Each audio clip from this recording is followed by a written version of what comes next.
I'm going to have to start with the Bagel Brigade. The Bagel Brigade is a group of people. It's mostly women. There's a lot of them crunched in that little street, little tiny street. You have Rory Sue Cohen. Now she's easy to spot. It says on a license plate, Rory Sue Cohen. She lives in a little shack. Now you see her texts saying that the village of Bayville, Wayne must be greasing their palms. Greasing their palms to abuse me? I mean, mental illness.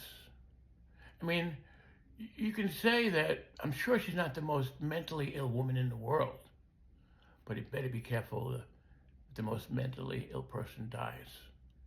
Rory Sue Cohen, she's on the Bagel Brigade. We have Paula Bohack on the Bagel Brigade. We got Matt Silver on the same block, the manager of the Crescent Club. I mean, him alone to tell me the brides that come out of the Crescent Club, they don't like my yard sales. I have a permit for them. You think I like the big horses walking down, putting the poop in the street when you do the horse and carriages? No, I don't care about that. Do you like the noise of all the cars and the people fighting when your restaurant is too filled where you shouldn't be getting fines? But yet Mr. Rogers is on my yard trying to give me a ticket for nonsense? It's absurd. It's absurd. So the Bagel Brigade, we have Fern Rickman. And I'm going to go through each one of them and explain the story.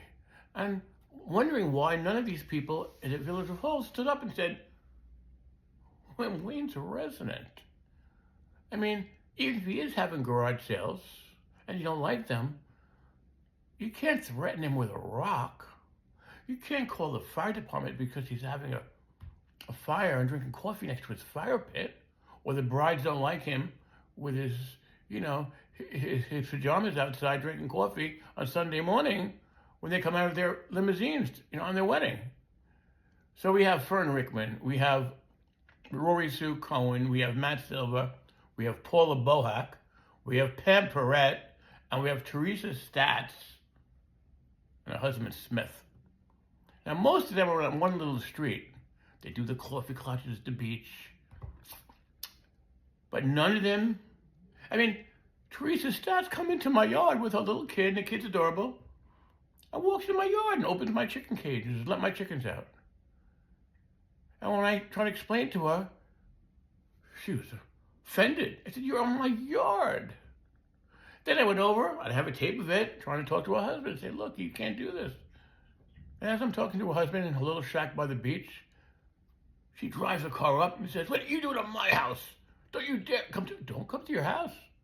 You're sitting in my yard with my chickens, letting them out with your daughter. The insanity, that no one thought in their minds could see that I was being, I was being abused, I was being assaulted, I was definitely being discriminated against. And to this day, no apology. Not one.